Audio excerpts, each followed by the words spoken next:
Crop production and management के chapter को ही continue करेंगे। ठीक है, लास्ट लेक्चर में हमने देखा था कि प्रिपरेशन ऑफ सॉइल हम कैसे करते हैं। ठीक है, मतलब कि किसी भी आपके पर्टिकुलर क्रॉप के लिए प्रिपरेशन ऑफ सॉइल एक बहुत ही इम्पॉर्टेंट स्टेप होता है। तो हमने किस तरह से प्रिपरेशन ऑफ सॉइल किया था ये हमने उसमें देख लिया था, जिसमें आपका टिलिंग और ओवर टर्निंग आपके बेसिक दो टर्म थे। ठीक है,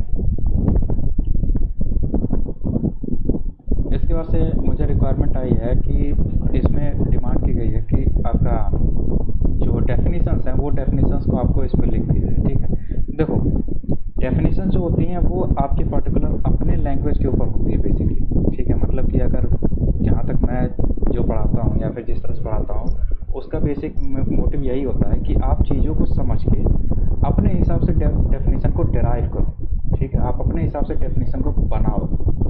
ठीक है, क्योंकि फ्यूचर में जाके आप जैसे आप अभी 8th क्लास में हैं, अभी 8th क्लास में आप जैसे आप 9th में जाएंगे 10th में जाएंगे तो अब वहाँ पे आपकी चीज़ें इस तरह से चेंज हो जाएंगी कि आपको क्वेश्चंस एक्सरसाइज से डायरेक्टली नहीं मिलेगा, फिर वो क्वेश्चन चैप्टर्स के बीच में से मिलना शुरू हो जाएंगे। ठीक है, तो जो आपकी डेफिनेशंस जो हैं वो डेफिनेशंस भी आपको खुद से बना के जो है लिखना ज़्यादा सही रहेगा, क्योंकि आपके जितने भी आंसर्स हैं वो सारे आप अगर खुद प्रिपेयर करो अपने मन से, यानी अपने खुद समझ के जो प्रिपेयर करो तो ज़्यादा बेनिफिशियल होता है। फॉर एग्जांपल जैसे सोशल साइंस है। ठीक है, तो सोशल साइंस में आप क्या करोगे, सोशल साइंस में जो क्वेश्चन होता है आप डायरेक्टली कोई भी आंसर एक पर्टिकुलर पार्ट अभी तो निकाल के रख लेते हो, बट जैसे ही आप 9th 10th में जाओगे तो आपको अब वो मेथड आपका यूज़फुल नहीं रहेगा। ठीक है, क्योंकि क्वेश्चन इस तरीके से रहेंगे कि आपको समझ में चैप्टर आया होगा तभी आप उसे लिख सकते हैं। ठीक है, तो खैर इस बार से मैं इसमें आपके डेफिनेशंस को मतलब लिखते जाऊंगा, आपकी बेनिफिशियल के लिए लिखते जाऊंगा, बट कोशिश यही करना कि अपने तरीके से डेफिनेशन डिराइव करके लिखो। ओके, चलिए आज का लेक्चर हम शुरू करते हैं। ठीक है, तो लास्ट लेक्चर में हमने प्रिपरेशन ऑफ सॉइल पढ़ा था। प्रिपरेशन ऑफ सॉइल में हमने टिलिंग और ओवर टर्निंग देखा था, फिर उसके बाद से आपके इंस्ट्रूमेंट्स हमने देख लिए थे, इंस्ट्रूमेंट्स में क्या क्या यूज़ होता है इंस्ट्रूमेंट्स में। ठीक है, हमने वो देख लिया था। आज का जो हमारा पर्टिकुलर टॉपिक है वो है आपका सोइंग ऑफ सीड्स। ठीक है, आज जो हम पढ़ने जा रहे हैं वो है आपका सोइंग ऑफ सीड्स। मैं एक एक स्टेप को एक एक लेक्चर में लेके चल रहा हूँ जिससे कि आपको समझ में आ जाए।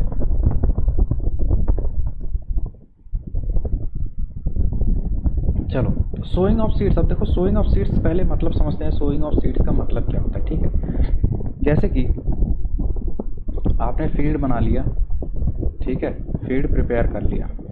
फील्ड प्रिपेयर करने के बाद से अब आपकी बारी आती है कि सीड्स को, ठीक है, सीड्स को आपको इस पूरे फील्ड में बोना है। ठीक है, सोइंग का हिंदी मतलब होता है बोना, मतलब किसी भी चीज़ को आपका हिंदी नॉर्मल लैंग्वेज में बोना कहते हैं उसे। ठीक है, प्लांटेशन एक तरह से कह लो आप। ठीक है, जैसे प्लांट्स के लिए आपका प्लांटेशन होता है उसी लिए क्रॉप के लिए सोइंग ऑफ सीड्स होता है। ठीक है, प्लांट्स के रिस्पेक्ट में अगर आप देखोगे तो उसे हम कहते हैं, प्लांट्स को लगाने को हम क्या कहते हैं, प्लांटेशन। ठीक है, तो उसी तरह से जब किसी क्रॉप की बात करते हैं तो क्रॉप की जो सीड्स होते हैं, ठीक है, तो उनको हम कहते हैं सोइंग। ओके, इस टर्म में, इस रेफरेंस में आप समझ सकते हो। ठीक, तो अब देखो हमें क्या करना है कि पूरे फील्ड में आपकी सीड्स को क्या करना है, बिखेरना है, एक तरह से कह लो सो करना है। ठीक है, तो अब हम क्या करते हैं, जैसे अब देखो थोड़ा सा जो आपका ट्रेडिशनल मेथड है वो ट्रेडिशनल मेथड थोड़ा समझो। जो बेसिक क्रॉप्स होते हैं जैसे वीट हो गया आपका, या फिर आपका क्या कहते हैं राइस हो गया, वीट या राइस जो भी आपके हैं, उसमें हम क्या करते हैं कि जैसे जो फील्ड हमने प्रिपेयर किया, ठीक है, ये पूरा फील्ड हमने प्रिपेयर किया, बट पहले ही हम पूरे फील्ड में हम किसी चीज़ को सो नहीं करते। मतलब कि आपका जो सीड्स हैं उनकी प्लांटेशन या फिर उनको जो है हम बीज नहीं बोते हैं पूरे फील्ड में। हम क्या करते हैं, एक पर्टिकुलर आपका कॉर्नर हम ले लेते हैं, ठीक है, सेपरेट कर लेते हैं। उस पर्टिकुलर कॉर्नर में हम क्या करते हैं कि आपके जो सीड्स हैं उसको, सीड्स को बहुत सारी मात्रा में हम पूरी तरह से बिखेर देते हैं। ठीक है, मैन्योर और फर्टिलाइजर सारी चीज़ें यूज़ करके थोड़े बहुत हम इसमें सो कर लेते हैं। ठीक है, इसमें हमने सोइंग कर लिया इसका। अब क्या होता है कि कुछ पर्टिकुलर टाइम के बाद से क्या होगा कि आपका ये जो सीड्स है, ठीक है, वो छोटे छोटे प्लांट्स में चेंज होंगे। ठीक, मतलब कि अब देखो दो चीज़ उन्होंने डेवलप कर लिया, अपना ऊपर वाला थोड़ा सा पार्ट और नीचे का रूट उन्होंने डेवलप कर लिया। ठीक है, तो डेवलपमेंट के स्टेज पे जो है क्या क्या है, रूट्स प्लस आपका एक तरह से कह लो स्टेम। ये दो चीज़ जैसे ही डेवलप हो जाती है तो हम क्या करते हैं, यहाँ से आपका बंडल्स के फॉर्म में उन्हें निकालते हैं। ओके, बंडल्स के फॉर्म में कहने का मतलब कि जो है उसके जितने भी आपके इसमें जो डेंसिटी है, मतलब कि नंबर ऑफ क्रॉप्स जो होंगे इसमें, नंबर ऑफ प्लांट्स जो होंगे इसमें, वो बहुत ही ज़्यादा होगी। ठीक है, हाई डेंसिटी कहते हैं उसे। ठीक है, मतलब कि किसी पर्टिकुलर एक स्मॉल जगह पे किसी पर्टिकुलर स्पेसी या किसी पर्टिकुलर नंबर की वैल्यू अगर बहुत ज़्यादा है, किसी चीज़ की वैल्यू बहुत ज़्यादा एक पर्टिकुलर छोटे स्मॉल एरिया में, तो उसे हम हाई डेंसिटी कहते हैं। डेंसिटी का मतलब होता है एक पर्टिकुलर वॉल्यूम में कितना मास दिया हुआ है। ठीक है, फिजिक्स में जब आप पढ़ोगे तो उसमें ज़्यादा बेहतर समझ में आएगा। ठीक है, तो यहाँ पे हाई डेंसिटी आपकी इसमें क्रॉप्स की बहुत ज़्यादा होती है, प्लांट्स की बहुत ज़्यादा होती है। तो हम क्या करते हैं, उन सबको आपके बंडल्स के फॉर्म में निकालते हैं। ठीक है, बंडल्स के फॉर्म में निकालने के बाद से अब हम क्या करते हैं कि एक ही क्रॉप को एक एडिक्वेट डिस्टेंस पे हम प्लांट करना शुरू कर देते हैं पूरे फील्ड में। ठीक है, ध्यान रखना ये जो आपका प्लांट्स होते हैं ये अराउंड आपके 2 to 3 वीक्स के इंटरवल पे आ जाते हैं। ठीक है, 2 to 3 वीक्स या 1 मंथ जो है, मुझे पूरा आइडिया नहीं है। तो उसमें क्या करते हैं, अब उस प्लांट को हम उखाड़ के एक एडिक्वेट डिस्टेंस पे पूरे फील्ड में हम डिस्ट्रीब्यूट कर देते हैं। ठीक है, डिस्ट्रीब्यूट करने से क्या हो गया अब कि अब वो प्लांट्स अपने अपनी जगह पे पूरे फील्ड में आपके शो हो गए। ठीक है, तो ये काम आपका सोइंग ऑफ सीड्स में होता है बेसिकली। बट अगर किसी सीड्स को आप सो करने जा रहे हो, मतलब कि उसकी क्रॉपिंग करने जा रहे हो, ठीक है, तो आपको सबसे पहले तो पता होना चाहिए कि वो सीड की क्वालिटी क्या है। ठीक है, सीड की जो क्वालिटी और क्वांटिटी, देखो दो चीज़ में किसी भी मटेरियल को हम नापते हैं, इधर क्वालिटी और क्वांटिटी। ठीक है, प्लांटेशन के केस में क्वांटिटी मैटर नहीं करती है। ठीक है, हमें मैटर करता है क्वालिटी। क्वालिटी अगर बढ़िया होगी तो आपकी क्रॉप की जो यील्डिंग होगी, क्रॉप यील्डिंग जो होगी वो आपकी बहुत ही हाई होगी। ठीक है, तो ये आपकी क्वालिटी बहुत ज़्यादा मैटर करती है। तो अब हम बात करते हैं कि मतलब क्वालिटी हमें मतलब पता कैसे चलेगी कि क्वालिटी उसकी अच्छी या फिर बेकार है। ठीक है, तो उस प्रोसेस को हम कहते हैं सिलेक्शन ऑफ सीड्स। इसी के अंदर आता है, सोइंग ऑफ सीड्स में आता है ये सिलेक्शन ऑफ सीड्स। ठीक है, तो सिलेक्शन ऑफ सीड्स बेसिकली होता क्या है, आपका वो प्रोसेस जिसमें सीड्स को, मतलब बैड सीड्स को और गुड सीड्स को हम क्या कर रहे हैं, डिफ्रेंशिएट कर रहे हैं, या फिर हम सेलेक्ट कर रहे हैं प्रॉपर सीड्स को जो कि हमें क्रॉप के लिए चाहिए। ठीक है, उस प्रोसेस को हम कहते हैं सिलेक्शन ऑफ सीड्स। ठीक है, तो यहाँ पे क्या आ जाएगा, the process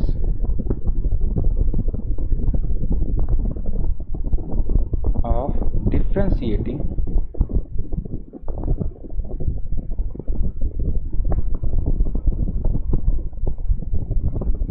good seeds, good quality seeds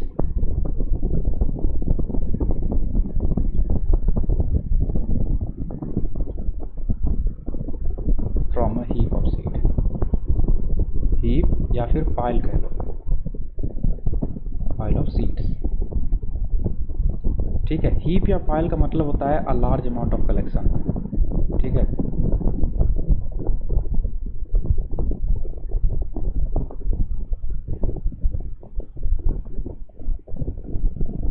ठीक, a large amount of collection को हीप या पाइल कहा जाता है। ठीक, तो ये आपकी जो है सिलेक्शन ऑफ सीड्स की बेसिक डेफिनेशन होगी। अब देखो प्रोसेस हम लेते कौन सा है। ठीक है, नॉर्मली जो आपका ट्रेडिशनल मेथड में या फिर अगर जो गांव में रहते हो रूरल एरियाज में, उन्हें पता होगा कि प्रोसेस बेसिकली होता क्या है इनके सिलेक्शन का। ठीक है, प्रोसेस में देखो क्या होता है, हम क्या करते हैं कि जो सीड्स हैं, सीड्स को हम वाटर में सबमर्ज कर देते हैं। सबमर्ज का मतलब होता है डुबो कर रख देते हैं। ठीक है, जैसे आप चने भिगोते हो, मतलब अगर खाते होगे चने, तो चने क्या करते हो आप, बाउल लेते हो या फिर जो भी आपका वेसल है, उसमें आप एक पर्टिकुलर लेवल तक पानी भरते हो और उसके अंदर में चने रखते हो। पानी का लेवल इस तरह से होता है कि चने अगर जो है आपके फूल भी जाते हैं, मतलब कि जो है कि आपका वाटर एब्जॉर्ब कर लेते हैं, तो वो इतना हो कि पानी का लेवल उनसे ज़्यादा हो। ठीक है, हम इस तरह का पानी का लेवल रखते हैं। उसी तरह से सीड्स में भी हम करते हैं। ठीक है, सीड्स में हम एक रात के लिए आपका वाटर के अंदर सीड्स को भिगो कर रख देते हैं। ठीक है, अब उससे देखो होता क्या है। उससे होता ये है कि अब देखो सीड्स आपके दो टाइप के ही हो सकते हैं, या फिर कोई भी अगर मटेरियल की बात करो तो दो टाइप का हो सकता है। इधर हॉलो होगा या फिर कम्प्लीटली सॉलिड होगा। ठीक है, दो दो केसेस आते हैं किसी मटेरियल के, या तो कम्प्लीटली सॉलिड होगा या फिर हॉलो होगा। ठीक है, जो सॉलिड वाले हैं, ठीक है, जो सॉलिड में वो क्या हो जाएंगे कि आपके बेस पर कलेक्ट हो जाएंगे। ठीक है, जो सॉलिड है collected at base of vessel.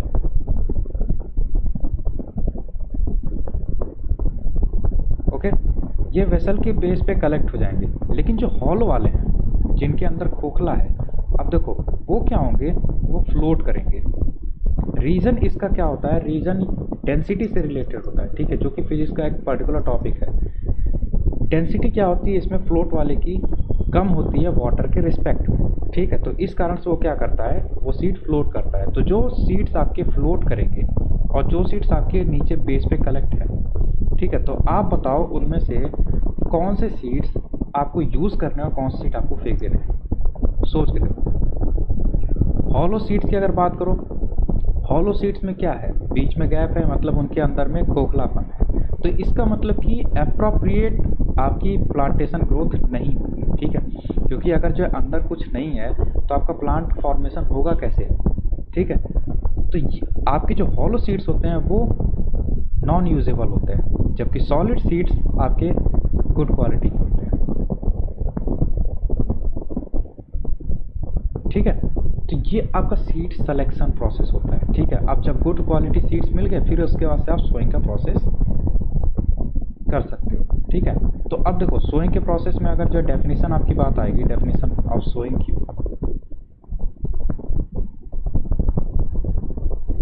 ठीक है, सोइंग प्रोसेस की अगर डेफिनेशन की बात करो, तो डेफिनेशन ऑफ सोइंग की अगर बात करोगे तो इसमें क्या होगा, the process of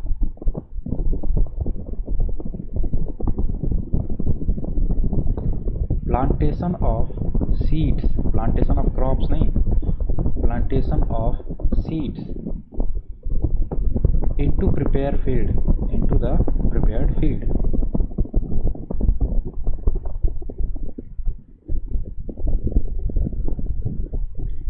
Is termed as sowing of seeds, is termed as sowing simple. ठीक है, ये आपका सोइंग ऑफ सीड्स का है। अब देखो सीड्स की सोइंग पता चल गई आपको क्या होता है। सीड्स की सोइंग के बाद से क्या होता है, प्लांटेशन किस तरह से जो है की जाती है। हम बात करते हैं अब इंस्ट्रूमेंट्स की। ठीक है, हम बात कर लेते हैं इंस्ट्रूमेंट्स की, कौन कौन से आपके इंस्ट्रूमेंट्स यूज हो सकते हैं। ठीक है, तो इंस्ट्रूमेंट्स में आपकी बात किया जाए तो दो आपके होते हैं बेसिकली। एक तो आपका ट्रेडिशनल था, जो आपके बहुत पहले से जो है इस्तेमाल किए जाते आते हैं, और एक होता है आपका सीड ड्रिल। ठीक है, ट्रेडिशनल में आपके दो होते हैं, बाय हैंड या फिर बाय मशीन। चलो अब इसको समझ लेते हैं कि आखिर क्या क्या चीज़ें हैं। बाय हैंड की अगर बात करूँ तो सिंपल से बात समझ में आ रहा है। बाय हैंड का मतलब हो गया मैनुअल। ठीक है, मैनुअल। अब मैनुअली किस किस में होता है, जो आपके पर्टिकुलर व्हीट या राइस होते हैं, ठीक है, जो ये इनकी जो खेती होती है ये आपकी बेसिकली मैनुअल होते हैं। या फिर आप गन्ने की खेती कर लो। ठीक है, शुगर केन है। ठीक है, शुगर केन जो आपके होते हैं ये भी आपका बाय मैनुअली किया जाता है, इनके लिए कोई पर्टिकुलर मशीन नहीं बनी। ठीक, अब देखो इनकी मतलब इनका जो आपका सोइंग ऑफ सीड्स है वो क्यों मैनुअल किया जाता है, उसके रीजन है।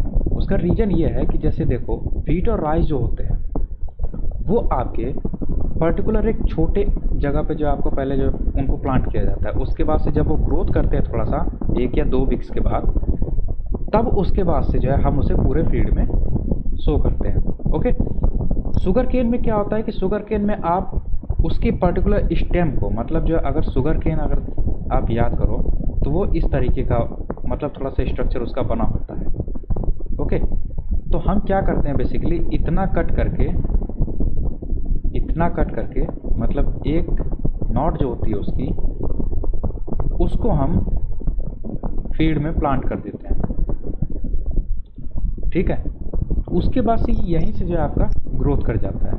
ओके, तो ये आपका मैनुअली हो सकता है, आपका मशीन से नहीं किया जा सकता। ठीक है, तो इसलिए आपके शुगर केन वगैरह की मैनुअल होती है और व्हीट राइस की मैनुअल होती है।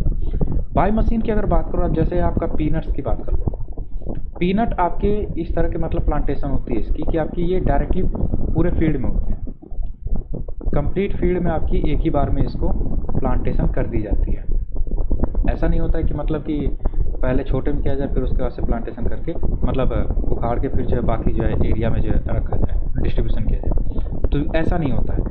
तो पीनट आपका कंप्लीट फील्ड में एक ही बार होता है, तो उसके लिए आप बाय मशीन आपका यूज़ कर सकते हो। ठीक है, तो बाय मशीन जो आपका यूज़ होता था, फनल लाइक स्ट्रक्चर यूज़ किया जाता था। बाय मशीन में फनल लाइक इंस्ट्रूमेंट यूज़ किया जाता था।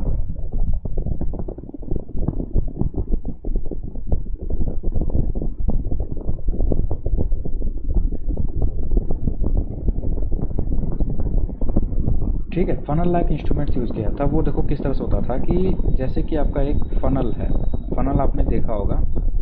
ठीक है, फनल इस टाइप का होता है, तो थोड़ा सा बड़ा बना रखा हूँ।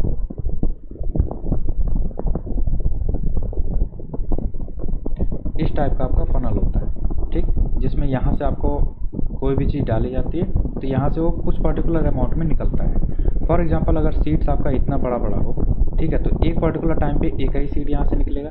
ओके, तो ये क्या करते हैं, जब आप फ्लोइंग फील्ड की फ्लो करते हो उसी आपके पर्टिकुलर इंस्ट्रूमेंट से आपका इसमें से सीड्स नीचे गिराते जाते थे। मतलब ये लॉन्ग पाइप होती थी, ट्रेडिशनल मेथड है, तो मतलब कि बहुत पहले जो यूज़ होता था उसकी बात हो रही है। तो ये लॉन्ग पाइप जो है आपका फील्ड में जो है जाता रहता था। ठीक है, तो ये आपका एक एक करके गिरता रहता था। ओके, तो ये आपके पूरे फील्ड में डिस्ट्रीब्यूट हो जाती थी। सिंपल फनल लाइक स्ट्रक्चर मतलब आप जैसे कि एक फनल में कुछ ले लो, उसके बाद से आप चलते जाओ धीरे धीरे। ठीक है, क्या होगा, धीरे धीरे वो चीज़ वहाँ पे गिरती जाएगी। ठीक है, फनल में आप जो है एक एक दाने डालते जाओगे तो वो नीचे आपका अर्थ में सबमर्ज होती जाएगी। तो वो प्लांटेशन आपका जो है यहाँ पे वो सोइंग आपकी मशीनरी से हो गई। उसके बाद से जब आपका मॉडर्न टाइम आया, ठीक है, तो मॉडर्न टाइम में और ज़्यादा ग्रोथ हुआ, हमने मेथड्स निकाली अलग अलग, तो उसी में मेथड एक आया सीड ड्रिल। अब देखो सीड ड्रिल एक्चुअली में होता क्या है, ये भी आपका एक मशीनरी होता है जो कि आपके फ्लोइंग फील्ड में हमने जो देखी थी।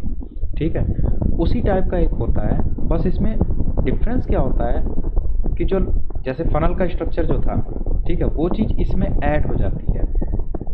ठीक, ऊपर से आपका फनल ऐड रहेगा और वो नीचे जाके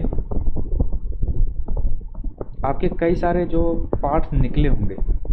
ठीक है, इस तरीके से लास्ट लेक्चर में जो हमने पढ़ा था जिसको फ्लो करने का यूज़ किया जा रहा था, उसके साथ में ही एक अलग से पाइप निकला होगा जो कि उसके पीछे लगा रहेगा। ठीक है, तो जब ये आपका यूज़ होता है, seed drill basically normally use होता नहीं है, आप बहुत ही रेयरली देखोगे सीड ड्रिल वगैरह का यूज़ करना, बस ये एक चीज़ बनाया गया है तो उसके लिए पढ़ने को दिया जा रहा है। ठीक है, अदरवाइज इसका कोई प्रैक्टिकल यूज़ जो है ज़्यादा नहीं।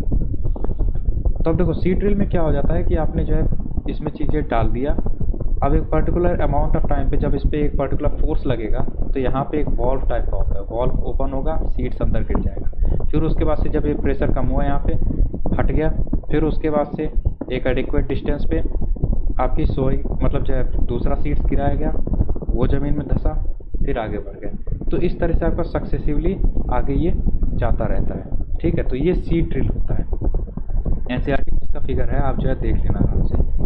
ठीक, तो ये पर्टिकुलर सोइंग ऑफ सीड्स था। अब देखो सोइंग ऑफ सीड जब भी हम करते हैं तो कुछ पर्टिकुलर अमाउंट मतलब कुछ चीज़ें हम ध्यान रखते हैं, ठीक है।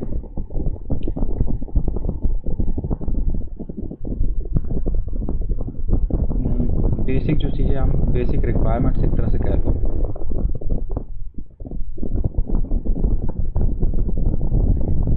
दो बेसिक रिक्वायरमेंट्स होती हैं किसी भी पर्टिकुलर सीड के सो करने की, या फिर जो है प्लांटेशन की बात करो किसी भी सीड के प्लांटेशन की। सबसे पहला होता है एक एडिक्वेट डेप्थ,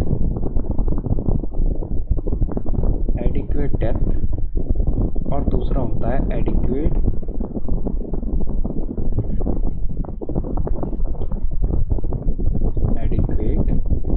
कंसेक्यूटिव डिस्टेंस।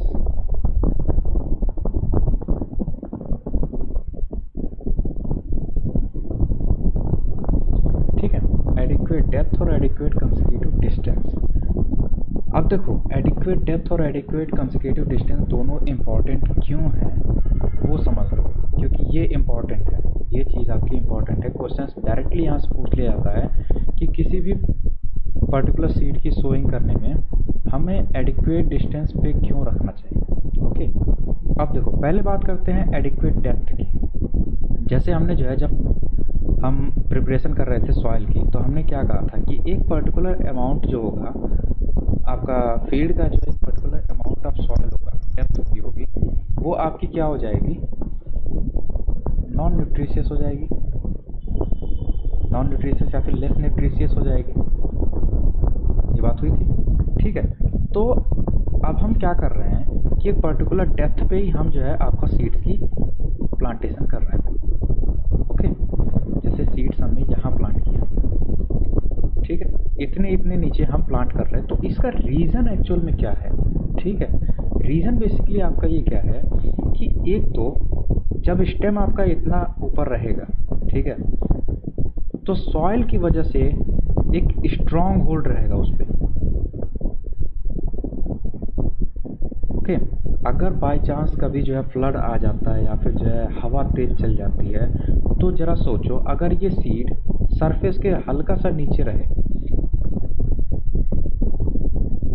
तो स्टेम का जो स्टेम पे जब विंड का फोर्स पड़ेगा तो विंड क्या करेगा, इस पूरे प्लांट को उखाड़ ले जाएगा, ठीक है, डिस्ट्रॉय कर देगा। तो फसल क्या हो जाएगी, डिस्ट्रॉय हो जाएगी। ओके, अब देखो जब ये एक पर्टिकुलर एडिक्वेट डेप्थ पे है तो इतना आपका अर्थ का प्रेशर है उस पर, मतलब इतनी सॉइल का उस पर प्रेशर है, तो प्रेशर होने से ये क्या होगा, स्ट्रॉन्ग होल्ड बनाए रहेगा, ठीक है। तो विंड की अगर कोई पर्टिकुलर अमाउंट से ज़्यादा तेज हो जाती है विंड, तो भी ये अपनी जगह पे रहेंगे, ठीक है। तो क्रॉप की डिस्ट्रक्शन नहीं होगी यहाँ पे। दूसरा इसका बेनिफिट है आपका कि जब एडिक्वेट डेप्थ पे रहेगा तो नीचे आपकी जो न्यूट्रिशियस सॉइल है, नीचे आपकी न्यूट्रिशियस है, तो न्यूट्रिशियस सॉइल क्या क्या करेगा, न्यूट्रिशंस आपको उसको प्रोवाइड करेगा, इसके रूट्स और ज़्यादा डेप्थ में जाएंगे, ठीक है। तो डेप्थ में रूट जाने से क्या होगा कि इसको न्यूट्रिशन ज़्यादा मिलेगी और प्लांटेशन अच्छी होगी, ठीक है। मतलब खाने को जब अच्छा मिलेगा तो ग्रोथ भी तो अच्छा करेगा वो। ओके, तो ये आपकी जो बेसिक दो पॉइंट्स हैं एडिक्वेट डेप्थ होने की, ठीक है। तो एडिक्वेट डेप्थ होने की दो बेसिक पॉइंट्स क्या क्या हो जाएंगे, आपका पर्टिकुलर स्ट्रॉन्ग होल्ड, और दूसरा आपका न्यूट्रिशन सोर्स का है एक तरह से। ओके, अब बात करते हैं हम एडिक्वेट कंसेक्यूटिव डिस्टेंस की बात करते हैं। एडिक्वेट कंसेक्यूटिव डिस्टेंस,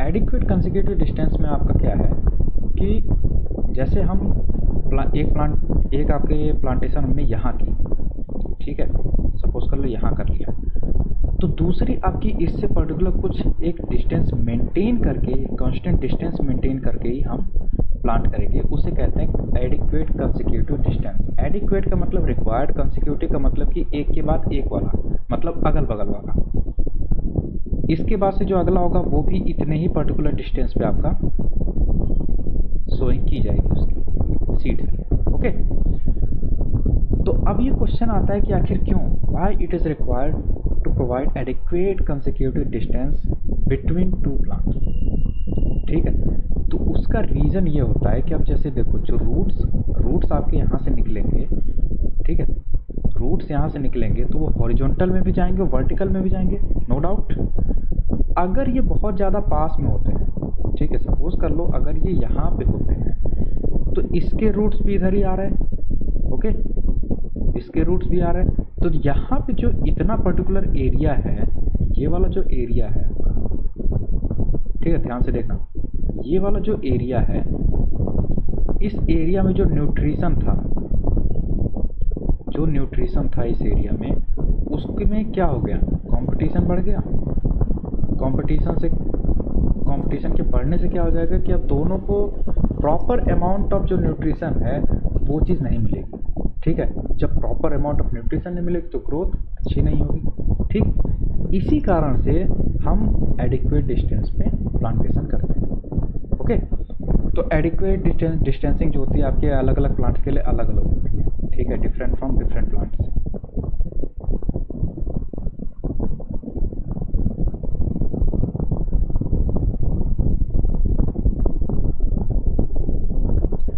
ठीक, तो एडिक्वेट डिस्टेंसिंग में आपका यही चीज़ रहता है कि आपकी क्या नाम है, न्यूट्रिशन के बीच में कंपटीशन ना हो, इस कारण से हम एडिक्वेट डिस्टेंसिंग करते हैं। ठीक है, ये जोन आपका जो क्रिएट ना हो, बस इसी चीज़ को बचाने के लिए हम एडिक्वेट डिस्टेंसिंग करते हैं। ओके, तो ये था आपका पर्टिकुलर आपके जो टॉपिक था सोइंग ऑफ सीड्स में। ठीक है, तो सोइंग ऑफ सीड्स में आपको इससे ज़्यादा और कुछ नहीं जानना है। ओके, इससे ज़्यादा और कुछ है भी नहीं एक्चुअल में कि जो आपको जानना पड़े। ठीक, इतने से ही आपके सारे क्वेश्चंस मिल जाएंगे। लास्ट का जो टॉपिक है जिसमें एडिक्वेट डिस्टेंसिंग और एडिक्वेट डेप्थ की बात हुई है, सबसे ज़्यादा क्वेश्चन इसी में से आते हैं और ये मोस्ट इंपॉर्टेंट चीज़ है। ठीक है, नॉर्मली हमेशा इसमें से क्वेश्चन पूछ लिए जाते हैं। तो ये दोनों चीज़ें आपकी बहुत ही अच्छे से ध्यान रखें। ओके, तीसरी चीज़, आपको लेक्चर पसंद आया तो लाइक करिए और शेयर करिए, जितना ज़्यादा आप शेयर कर सकते हो उतना शेयर करिए। ठीक है, इस चैनल को जो है जितना आप ग्रो कर सकते हैं ग्रो करिए। लास्ट चीज़ मैं आपसे ये चीज़ ये पूछना चाहूँगा कि इसके सिवाय जैसे मैथ्स और साइंस तो मैं बना रहा हूँ, ठीक है, बट प्रॉपर रिस्पॉन्स अच्छा नहीं आ रहा है, तो इसलिए जो है थोड़ा सा डिस्टेंस मतलब गैप हो जा रहा है कंसेक्यूटिव लेक्चर्स के बीच में। अगर प्रॉपर रिस्पॉन्स आने लगे तो फिर मैं डेली आपका लेक्चर जो है आता रहेगा। मैं आपसे ये पूछना चाह रहा हूँ कि क्या मुझे और किसी सब्जेक्ट का लेक्चर बनाना चाहिए, या फिर और कोई ऐसा चीज़ आप मतलब प्रोवाइड करो, सजेशन प्रोवाइड करो जिसमें मुझे और लेक्चर बनाना चाहिए। ठीक है, या फिर अगर कोई चीज़ मुझे उसमें सुधार करनी है तो वो भी बताइए। ओके, चलो, thank you guys, thank you for the class.